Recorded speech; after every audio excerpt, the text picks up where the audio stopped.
سابق سفیر جو پاکستان کے رہ چکے ہیں چائنا اور امریکہ کے اندر، سردار مسعود خان صاحب نے ہمیں جوائن کیا ہے. ان کی طرف چلتے ہیں. بہت ہی پرٹیننٹ شخصیت ہیں آج کے دن اس سارے معاملے پر بات کرنے کے لیے. خان صاحب تھینک یو سو مچ ہمیں جوائن کرنے کے لیے. سب سے پہلے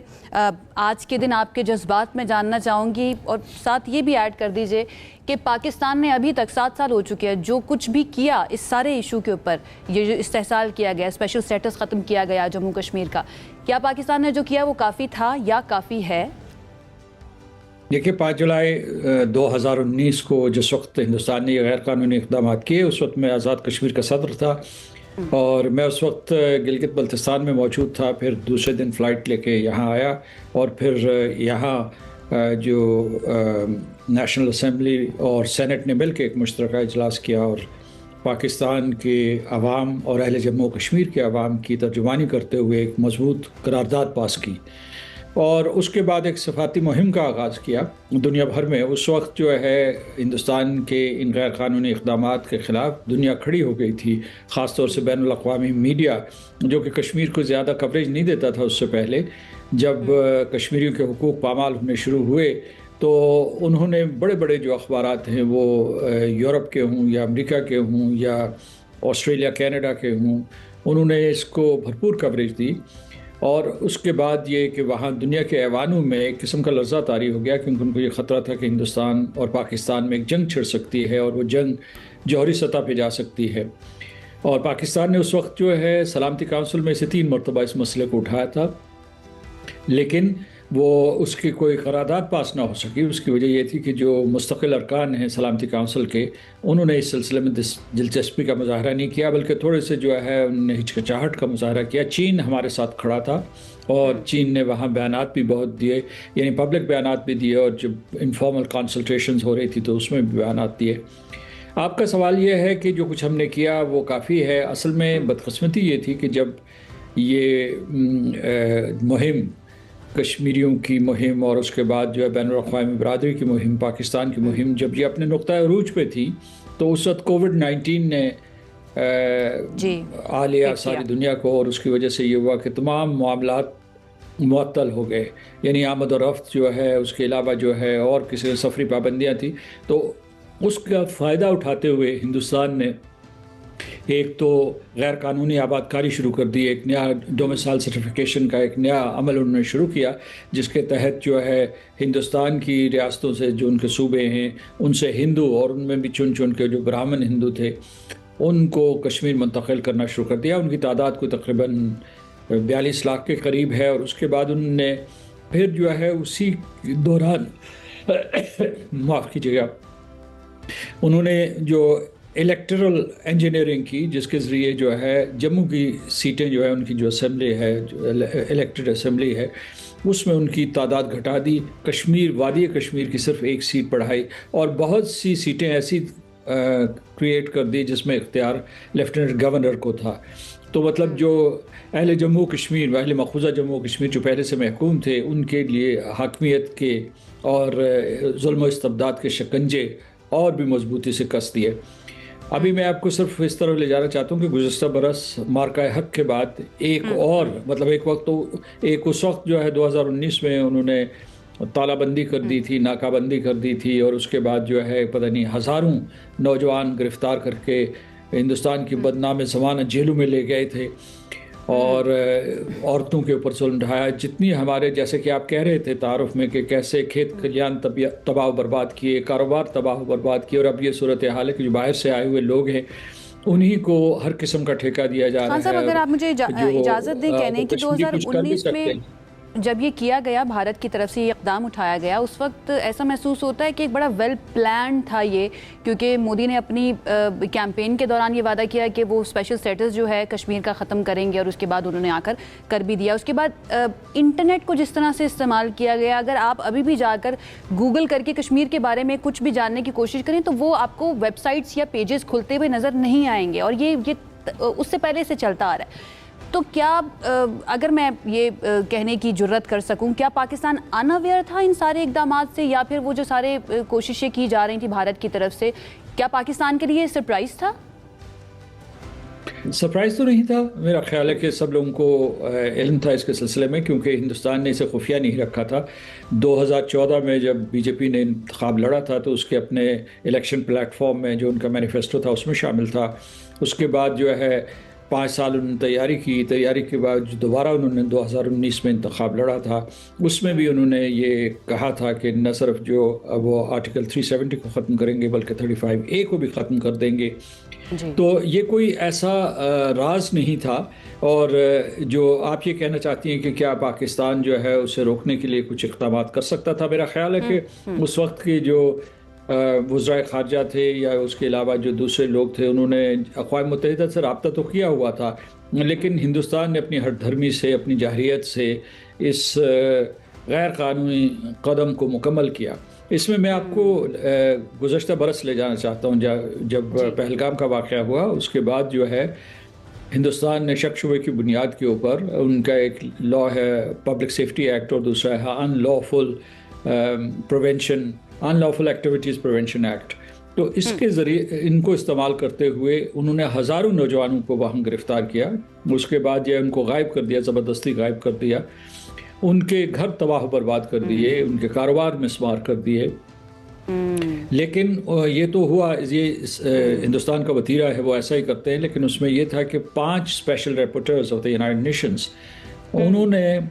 ایک رپورٹ شائع کی۔ انہوں نے کہا کہ یہ بھارت کے یہ تمام اقدامات نہ صرف ایکسیسو تھے بلکہ غیر قانونی تھے، یعنی جو بھی آپ دیکھیں جو بھی انہوں نے قدم اٹھائے تھے۔ صاحب میں ایک بات کہنا چاہوں گی پاکستانیوں کی نمائندگی کرتے ہوئے کہ ہم یہ ساری خبریں دیکھتے بھی ہیں، سنتے بھی ہیں کہ یہ سب کچھ کیا جا رہا ہے، لیکن ایکچول میں پاکستان کی طرف کشمیر کمیٹی نے کیا کیا؟ فوری طور پر ذہن میں سوال اٹھتا ہے کہ کشمیر کمیٹی کی طرف سے کیا کیا گیا؟ آپ یہ جن مظالم کا آپ ذکر کر رہے ہیں ڈیفینیٹلی ہم دیکھتے آئے ہیں انٹرنیشنل میڈیا کے اوپر بھی، اور ہم بھی جانتے ہیں، ہمارے کشمیر میں رہنے والے بہن بھائی جو آزاد جموں کشمیر میں رہتے ہیں وہ بھی اس بات کو جانتے ہیں کہ وہاں پر کتنے مظالم۔ انفیکٹ ہمارے ساتھ ابھی موجود بھی ہیں ایک ایسی شخصیت جو کہ فرسٹ ہینڈ ایکسپیرینس جن کا خود بھی رہا ہے اور جن کے ہسبینڈ جو ہیں وہ اس وقت بھی بھارتی جیل میں مقید ہیں۔ تھینک یو سو مچ خان صاحب ہمیں جوائن کرنے کے لیے۔ ہمارے ساتھ مشال ملک صاحب ہیں، حریت رہنما ہیں اور اہلیہ ہیں یاسین ملک صاحب کی، ان کی طرف چلتے ہیں اور ان سے ہم بالکل سب سے پہلے تو ہم دل سے اپنے کشمیری بھائی بہنوں کے ساتھ کھڑے ہیں کہ جن کے زندگی پہ جو مصائب گزر رہے ہیں ساری دنیا کے سامنے ہیں۔ آپ سے جو میں سوال آج پوچھنا چاہتا ہوں وہ یہ ہے کہ مقبوضہ کشمیر میں انسانی حقوق کی بدترین صورتحال ہے اور وہاں پر انڈیا کی جو بھارت کی قابض فورسز ہیں وہ کشمیریوں کے اوپر مسلسل ظلم کے پہاڑ توڑتی چلی جا رہی ہیں۔ کیا چیز ہے جو ضروری ہے کہ ہم کریں کہ تاکہ بہتر طریقے سے اس آواز کو اور بلند طریقے سے اٹھا سکیں؟ دیکھیے سب سے پہلی ضرورت تو یہ ہے کہ وہاں پہ انٹرنیشنل فیکٹ فائنڈنگ مشنز جائیں، UN موگب کا جو آفیسرز ہیں یونائٹڈ نیشنز کے وہ ایکٹیو ہوں، وہاں پہ پیس کیپنگ فورسز ہوں مقبوضہ کشمیر کے اندر، اور انٹرنیشنل آبزرورز جائیں، انٹرنیشنل میڈیا جائے۔ اب یہ تو نہیں ہو سکتا کہ آپ دنیا کا جو سب سے بڑا اوپن پرزن ہے اس کو مطلب کہ کوئی بھی دنیا کی ایکسیس نہ ہو۔ سیٹلائٹ ٹیکنالوجی کا دور ہے اور جو کچھ وہاں ہو رہا ہے کانسنٹریشن کیمپ ہے، دنیا کی سب سے بڑی دہشت گرد جو ہے آکوپیشن فورس ہے وہاں پہ، تو کوئی آواز نہیں نکلنے دیتے، اس طرح دفنا کوئی آواز نہیں نکلنے دیتے۔ یہ this brings me to my second question Ayesha, کافی کچھ ہے جو چینج ہو گیا ہے اور کافی کچھ ہے کہ جو نہیں بدلا۔ اگر ہم دہشت گردی کی بات کریں جو بھارت کر رہا ہے وہاں پہ کانسٹنٹلی مسلمانوں پہ اور وہاں کے کشمیری لوگوں پہ، ان باسیوں پہ، تو 5 اگست سے لے کے ابھی تک، 2019 سے لے کے ابھی تک پچھلے 7 برسوں میں زمینی حالات کیا بدلے، کیا نہیں بدلے؟ What are the changes? Domicile کے جو قوانین ہیں ان کے اندر چینجز لائے ہیں، اور خاص طور پہ جو ان سالوں کے اندر 50 لاکھ سے زائد وہاں پہ انڈینز کو وہاں کی ڈومسائل دیے گئے ہیں، ان کو وہاں کی اونرشپ ایک ڈسپیوٹڈ ٹیریٹری کی۔ آزاد کشمیر میں کوئی پاکستانی وہاں پہ زمین نہیں خرید سکتا، نہ اس کا ووٹر رائٹ ہوتا ہے، مگر یہاں پہ 5 اگست کے بعد مقبوضہ جموں کشمیر کے اندر جو الیکشن بھی انہوں نے فاسیکل کرائے اس میں انہوں نے دکھایا کہ ہیوی ووٹر ٹرن آؤٹ ہے۔ کوئی ووٹر ٹرن آؤٹ تو وہاں ہوتا ہی نہیں ہے کیونکہ شروع سے ہم بوائے کاٹ کرتے ہیں، کیونکہ ہمارا مشن حق خود ارادیت ہے وہاں پہ، اور اس مشن کے لیے لوگوں نے اپنی جانیں قربان کی ہیں۔ مگر وہ ہیوی ووٹر ٹرن آؤٹ کہاں سے آیا؟ وہ گوسٹ ووٹر سے، جو انڈینز سے، جنہوں نے آن لائن ووٹ کر کے اس جو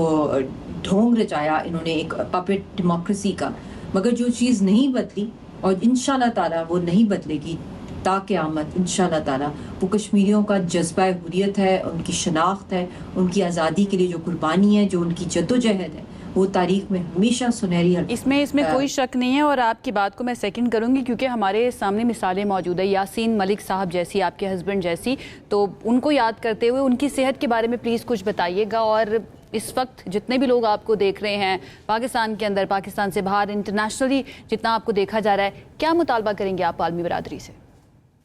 یاسین صاحب کو جو قید تنہائی میں اتنی دہائیوں سے رکھا ہوا ہے، ان کی صحت مسلسل گرتی جا رہی ہے، اور واقعی میں اس میں کوئی شک نہیں ہے کہ یہ معجزہ ہے اللہ تعالیٰ کی طرف سے کہ وہ ابھی بھی سانس لے رہے ہیں، وہ زندہ ہیں، مگر مودی کی خونی سرکار نے، ان کی اسٹیٹ نے کوئی کسر نہیں چھوڑی کہ ان کو وہاں پہ جو ہے جیل کے اندر ہی قتل کر دیا جائے، اور ابھی بھی ان کو میڈیکل کیئر نہیں دی جا رہی، ان کو ڈینائی کیا جا رہا ہے۔ سب سٹینڈرڈ تہار کے اندر ایک ڈسپنسری ہے، اس کے اندر ان کو ادھر سے ان کا علاج کرایا جاتا ہے، جب کبھی کبھی ان کو وہاں پہ بھیجتے ہیں۔ ان کو ایک اسپیشلائز کارڈیک فیسلٹی ضرورت ہے، ان کا جو ہارٹ ویلو ہے وہ میٹالک ہے اور کب کا ایکسپائر ہو گیا ہے، اور اس کو ریپلیس کرنا ہے۔ ان کی کڈنیز میں اتنے زیادہ پتھر ہیں، اور ان کو ویسے بھی کتنے وہاں پہ انفیکشنز رہتے ہیں، بہت ویک ہو چکے ہیں۔ تو یہ بہت بڑا ظلم ہے کشمیری قوم کے لیے، اور میں سمجھتی ہوں پورے خطے اور دنیا کے امن کے لیے بھی بہت بڑی بھاری قیمت پے کرنی پڑے گی اگر کشمیر کی لیڈرشپ کو ہی اسی طرح قتل کر دیا جائے گا، تو امن پھر کہاں سے آئے گا؟ اگر کبھی دنیا نے جاگنا ہے امن کے لیے، تو ان کو، یاسین صاحب اور لیڈرشپ کو اگر نہیں بچایا جائے گا، تو پھر تو ایک لیڈر لیس تحریک کو سنبھالنا اور اس کو امن کی طرف لانا اور آزادی کے حق خود ارادیت کے مشن کو آگے لے کے جانا، یہ تو بہت بڑا ڈیمیج نہ صرف کشمیریوں پہ کرے گا بلکہ ہندوستان میں جو آگ لگے گی، اور ابھی بھی لگ گئی جو انہوں نے کشمیر میں کیا۔ مشال صاحبہ، میں حیران ہوتی ہوں آپ کے جذبے دیکھتے ہوئے بھی، کیونکہ جس طرح سے آپ آ کر کشمیریوں کی نمائندگی کر رہی ہوتی ہیں اور جس حوصلے کے ساتھ آپ بیٹھی ہوتی ہیں، لٹرلی سلوٹ کرنے کو دل کرتا ہے۔ آج کے دن کی مناسبت سے یوم استحصال کشمیر ہے، 7 سال ہو چکے ہیں اسپیشل اسٹیٹس کشمیر کا ختم ہوئے، کیا پیغام آپ دینا چاہیں گی؟ دیکھیں، آج کے دن جو کوئی بھی مجھے سن رہا ہے وہ عہد کرے، وہ اپنے دل سے عہد کرے کہ اللہ تعالیٰ کے کو حاضر ناظر رکھ کے کہ ایک اتنی بڑی مظلوم قوم جو دنیا کی سب سے بڑی دہشت گرد فورسز کا نہتے مقابلہ کر رہی ہے اور شہرگ ہے پاکستان کی، آپ سب جو ہیں، آپ سب ان کی آواز ہیں، آپ سب ان کے لیے فریڈم فائٹرز ہیں، آپ سب لوگ ان کی سپورٹ ہیں، مورلی، پولیٹیکلی، ڈپلومیٹکلی، ریگارڈلیس کہ کس بھی آپ اسکول آف تھاٹ کے ہوں، مگر ایک چیز جس کے اوپر پورا پاکستان اور آزاد کشمیر کی عوام اکٹھی ہے، وہ کلمے کی بات ہے، اور دوسری ہے وہ کشمیر کاز۔